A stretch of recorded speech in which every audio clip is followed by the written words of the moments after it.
उपमुख्यमंत्री अजित पवार यांच्या अपघाती निधनाने संपूर्ण महाराष्ट्र शोकसागरात बुडाला आहे।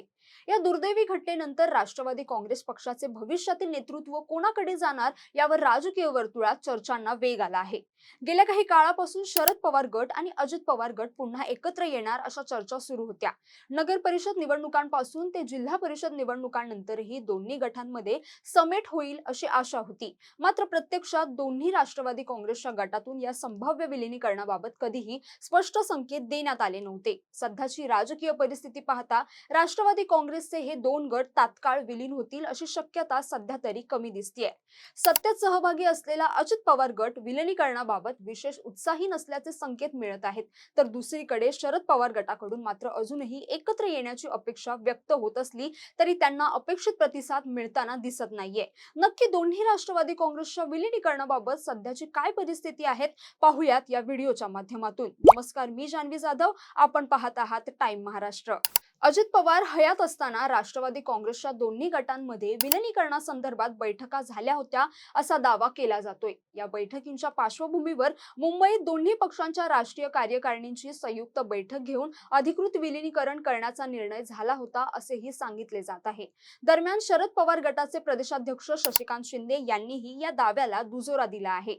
त्यांच्या म्हणण्यानुसार दोन्ही गटांमध्ये विलीनीकरणाबाबत चर्चा झाली होती आणि स्वतः अजित पवार यांनी महापालिका निवडणुकांनंतर एकत्र येण्याची इच्छा व्यक्त केली होती।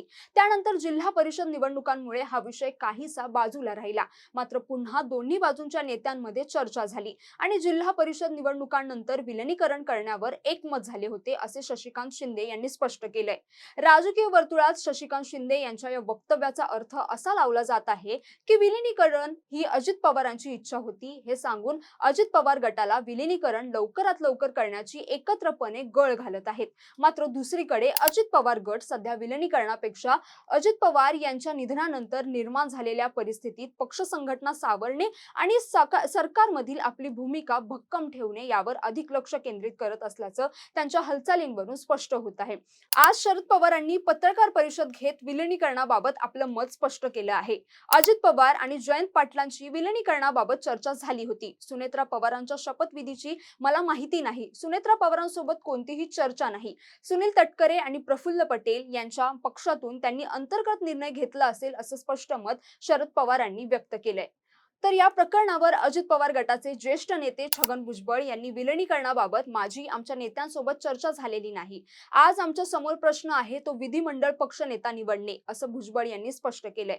याच गटाचे प्रदेशाध्यक्ष खासदार सुनील तटकरे म्हणाले की आम्ही आज दुःखद वातावरणात आहोत।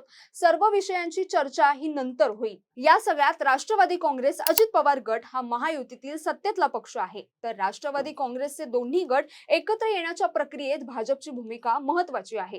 सध्याच्या स्थितीत अजित पवार गटाकडे लोकसभेत केवळ सुनील तटकरे हे एकमेव खासदार आहेत, तर शरद पवार गटाकडे तब्बल 8 खासदारांची ताकद आहे।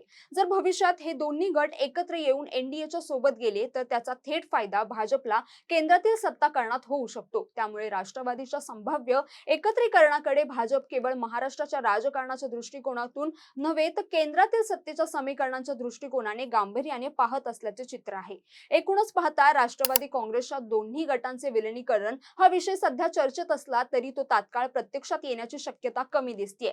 शरद पवार गटाकडून विलीनीकरणासाठी सकारात्मक वातावरण निर्माण करण्याचे प्रयत्न सुरू असले तरी अजित पवार गट सध्या अंतर्गत संघटनात्मक स्थैर्य आणि सत्तेतील भूमिका मजबूत ठेवण्याला प्राधान्य देताना दिसतोय। त्यामुळे दोन्ही गटातील मतभेद आणि प्राधान्यक्रम स्पष्टपणे वेगवेगळे असल्याचे चित्र आहे।